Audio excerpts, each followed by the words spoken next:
Thank you.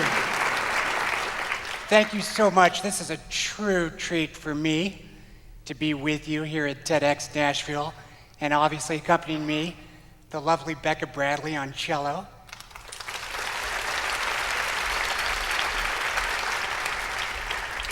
My name is Paul Cardall, and music is my passion. Now, those of you who are parents, I want you to imagine for a minute you're giving birth to your first son. And the doctors come in right after that delivery and say, "We've taken your child to the children's hospital. We have to do heart surgery. We're not sure if your child is going to survive." This is precisely what my parents were experiencing when I was born. Fortunately, there was a surgeon who knew what to do, and he saved my life. As a teenager, I had numerous open heart surgeries, and sports was not my thing. So I was drawn to music and the piano in my parents' living room. I would sit there and try to express and create what I was feeling as somebody who was told, "You're special." Well, I think parents should tell their children they're special, but because I had scars all over my body, they thought I was extra special. And when you get to junior high, you realize you're not so special anyways. So I lived with this my whole life, and it's an unusual way to live.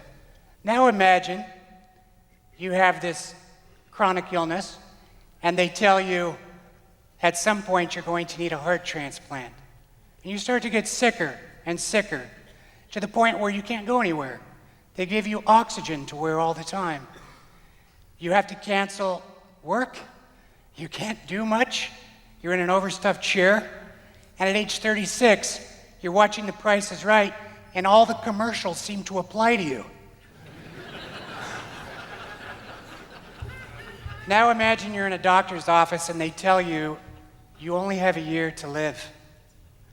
Your heart is so damaged from all the surgeries that in order for you to live, we need a donor heart. Now imagine them saying,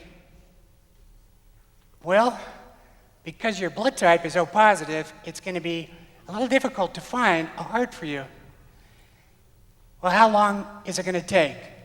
Well, people with O positive usually end up waiting, a long time. A little over a year. And I said again, "How long do I have to live with my condition?" "You have a year." So it was a catch-22. Over the next 385 days, I met countless families who were going through similar things, and it opened my eyes to so many things.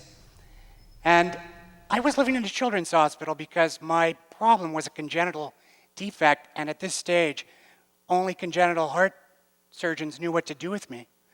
I would go to x-rays in the morning with young kids, reminding them, "You got to tie that gown in the back. I've got mine tied." And we would do x-rays together, and it was a very special time.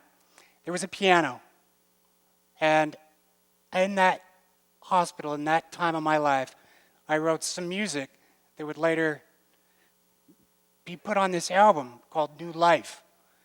Because after 385 days, waiting, not knowing what was going to happen, imagine you think it's almost over, you don't know if you're going to survive, and the team comes in, they say to you, "We finally found a heart for you." And I went to surgery, and here I am.